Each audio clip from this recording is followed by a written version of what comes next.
আপনার বাড়ির কাজ কি ঠিকঠাকভাবে হচ্ছে? আপনার নতুন বাড়ি, যে বাড়িটা আপনি নির্মাণ করছেন, সেই বাড়িটার কাজ কি ঠিকঠাক হচ্ছে? যে জানলা কিংবা দরজা কিংবা সিঁড়ি আরও বিভিন্ন জায়গায় কোথায় কলম, কোথায় কোন সাইজের কলম, এই বিভিন্ন বিভিন্ন জিনিস যদি আপনার ঠিকঠাকভাবে না হয়, তাহলে কিন্তু আপনার বাড়িটা বানানো না বানানো একই সমান। কারণ আজকের ভিডিওর মাধ্যমে এমন কিছু মারাত্মক জিনিস দেখাবো, যেই জিনিসগুলি দেখলে আপনি অবাক হয়ে যাবেন। হ্যাঁ, আর এই ভিডিওতে তিনটি কথা এমন এমন তিনটি কথা আপনাকে বলে দেবো, যে এই তিনটি কথা আপনি মিস্ত্রিকে জিজ্ঞেস করবেন, যদি সে ঠিকভাবে জবাব দিতে পারে তাহলে আপনি বুঝে নেবেন সেই মিস্ত্রি কিংবা সেই ঠিকাদার ভালো, সে আপনার কাজকে সূক্ষ্মভাবে করতে পারবে। তো বিস্তারিত বেশি কথা না বাড়িয়ে চালু করা যাক। যে ভুলটি করেছে, এই দেখতে পাচ্ছেন সামনে এই যে এই একটা গেট, তারপরে এই একটা গেট, এই দুই গেটের পাশে যে এখানে যখন আপনি এখানটায় যখন আপনি চোকাট লাগাবেন, সেই সময় কী হবে, আপনাকে এই দরজার এই প্রান্ত থেকে এখান থেকে এখানে যখন আপনি চোকাটটা লাগাবেন, তখন কি হবে, আপনার এইখানে কিন্তু কলমটাকে ভাঙতে হবে ক্ল্যাম জাম করার জন্য। যখন কলমটা ভাঙবেন, তখন কিন্তু কলমটাতে আপনার মোটেই বল থাকবে না। যেহেতু যেমন আপনার উদাহরণস্বরূপ আপনার পাটাকে যদি ভেঙে দেওয়া হয়, পুনরায় সেটাকে জয়েন করা হয়, তো আপনি আগের শক্তি পাবেন না, অনুরূপ আপনি এখানটাও শক্তি পাবেন না। এখানটাও এরকম করেছে, এই দেখতে পাচ্ছেন, এই হচ্ছে অবস্থা।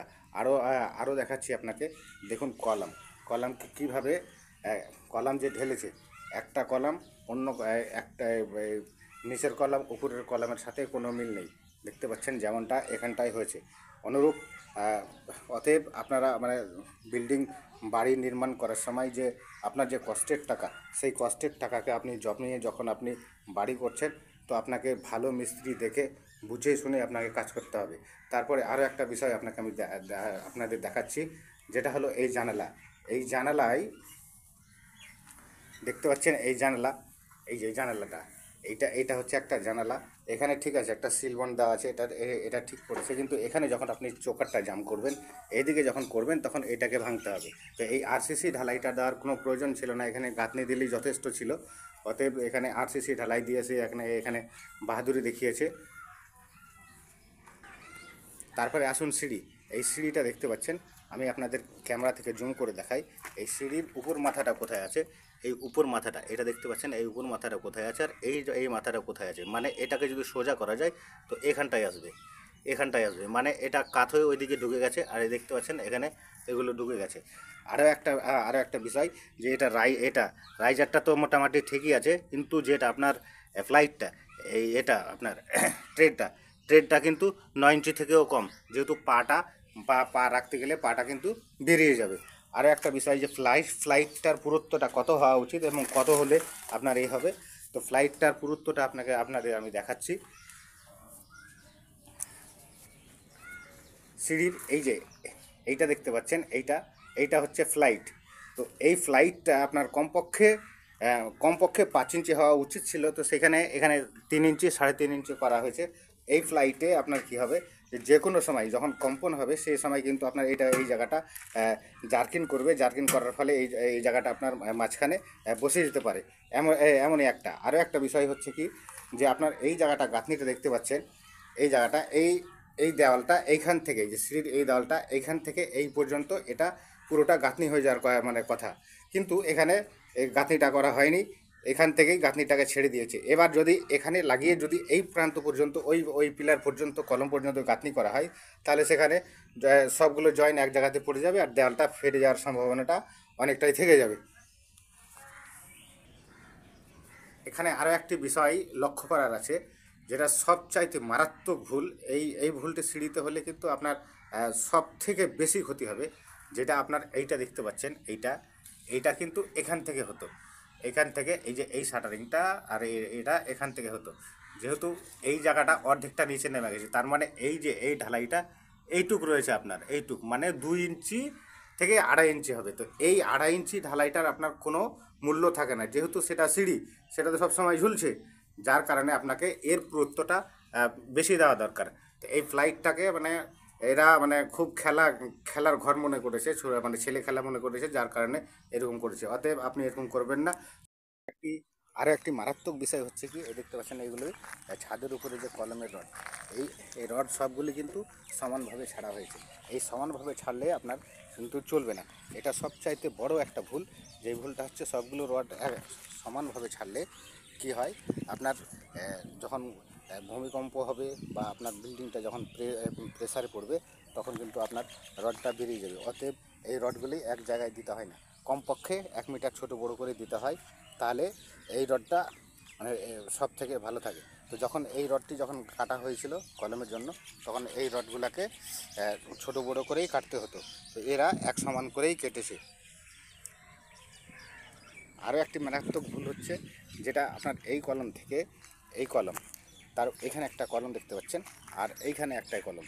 তো এই 3টে কলমের মাঝখানে এই কলমটা যেহেতু সবচাইতে মানে মজবুত লাগে, কারণ ওই দিক থেকে আর এই দিক থেকে এই দিক থেকে আর ওই দিক থেকে যেই লোডটা এই মাঝখানে বেশিরভাগ লোড পড়ে। আর এর কারণেই কি হয় যে আপনার কলমটা বসে যাওয়ার বা কম করে এইখানে মাঝখানে বেঁকে যাওয়ার সম্ভাবনা থাকে। তা সেইখানে কি করা হয়েছে, এখানে মজবুতি মানে সবচাইতে শক্তিশালী কলম লাগে, এখানে 5 ইঞ্চির একটা কলম দেওয়া হয়েছে। আপনারা দেখতে পাবেন এটা কিন্তু 5 ইঞ্চির কলম।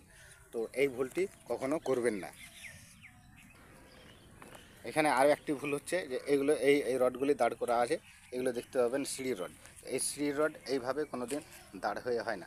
এটা সিঁড়ির রডটা হয় কোনভাবে, আপনারা দেখতে পাচ্ছেন এই যে ওইখানটা সিঁড়ির কলম, এই রডটা এইভাবে আসতো, মানে এই রডটা কাত হয়ে আসতো, এইভাবে আসতো বা সোজা চলে আসতো। তো এটাকে সোজা না করে সোজাভাবে দাঁড় করে দিয়েছে। এখন এর উপরে যদি এখান থেকে যদি সিঁড়ি উঠাই, তাহলে এই রডটা আপনার এখান থেকে হয়ে গেল, আপনার নিচের থেকে হলো না। তো এই নিচের থেকে হওয়ার প্রয়োজন ছিল, সেখানে উপরে করা হয়েছে। তো এই সমস্ত ভুল করবেন না।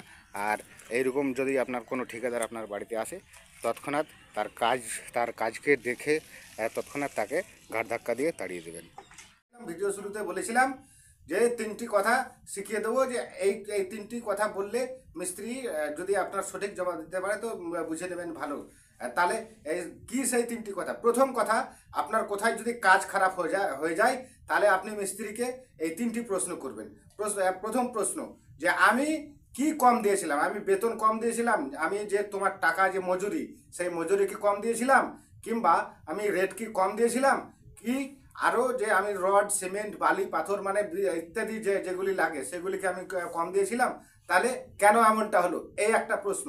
তারপরে আর একটা প্রশ্ন হলো কি, যে আপনি মিস্ত্রিকে জিজ্ঞেস করবেন, যদি আমি জানতাম কোনো জায়গায় কোনো কাজ খারাপ হয়ে গেছে, তাকে জিজ্ঞেস করবেন যে এই কাজটা এইভাবে খারাপ কেন হলো। সে যদি বলে যে এইভাবে আপনি তো বলেছিলেন, তো আপনি মিস্ত্রিকে আপনি একটাই কথা জিজ্ঞেস করবেন, সেটা হলো কি, যে আমি যদি জানতাম তাহলে তোমাকে কেন ডাকতাম, তুমি তো মিস্ত্রি তো আমি নই, আমি যদি জানতাম আমি নিজে করতে পারতাম তাহলে আমি নিজেই করে নিতাম। হয়ে গেল। আচ্ছা, এবার 3 নম্বর প্রশ্ন হলো, যে আপনি যে কোনো জায়গায় যখন বাড়ি নির্মাণ করবেন, তখন আপনি মিস্ত্রিকে এই প্রশ্নটি করবেন কি, যে সিঁড়িটার থিকনেস কত হবে, আর জানালা আর দরজা কলমের পাশে দেয়া যাবে কি। এই প্রশ্নটি যদি আপনি করতে পারেন আর সঠিক জবাব যদি দেয়, তাহলে আপনি বুঝে নেবেন যে সেই মিস্ত্রি ভালো। কিন্তু সঠিক জবাবটা কি করে বুঝবেন, দেখবেন যে কলমের পাশে একদম ঢালাই কলমের পাশেই যদি আপনার দরজা ছেড়ে দেয়, তাহলে সেখানে বুঝে নেবেন সেই মিস্ত্রির কোনো অভিজ্ঞতা নেই। কারণ যে আপনি যখন কলমটাকে ভাঙবেন তখন আপনার কলমটা কমজোরি হয়ে যাবে, ভবিষ্যতে আপনার 2তলা বা 3তলা লোডটা বহন করতে পারবে না। আচ্ছা, তারপরে আরও একটা হলো কি, যে সিঁড়িতে আপনি যেমন ভিডিওর মাধ্যমে দেখলেন যে সিঁড়িকে কিভাবে করেছে, তো এইভাবে করা যাবে না। সিঁড়িকে করতে গেলে আপনার যে ফ্লাইটটা আছে, এই ফ্লাইটটার থিকনেসটা কমপক্ষে আপনাকে 5 ইঞ্চি করতে হবে। তারপরে আপনার যে ট্রেডের যে রাইজারটা আছে, ট্রেডটা 10 ইঞ্চির যেন কম না হয়, আর রাইজারটা যেন আপনার 6 ইঞ্চি যেন হয়। এইটা হচ্ছে স্বাভাবিক পদ্ধতি। এবার আরও একটি দেখে নেবেন, যে ওইখানে যখন সিঁড়ি করছে, তো সিঁড়ির ফ্লাইটটাতে যেখান থেকে শুরু হচ্ছে সেইখানে যেন চাপা না থেকে যায়। 2 ইঞ্চি 2.5 ইঞ্চি যদি হয়ে যায়, তাহলে আপনার ওই সিঁড়িটা কিন্তু অতি সহজেই ভেঙে পড়বে। তো এই সমস্ত প্রশ্নগুলি জেনে নিতে পারবেন। তো দেখা হচ্ছে পরবর্তী ভিডিওতে। আজকের ভিডিওতে এই পর্যন্তই। ভালো থাকবেন, সুস্থ থাকবেন। আর ভিডিওটি ভালো লাগলে চ্যানেলটিকে সাবস্ক্রাইব করবেন, একটি লাইক অবশ্যই দেবেন, আর কমেন্টের মাধ্যমে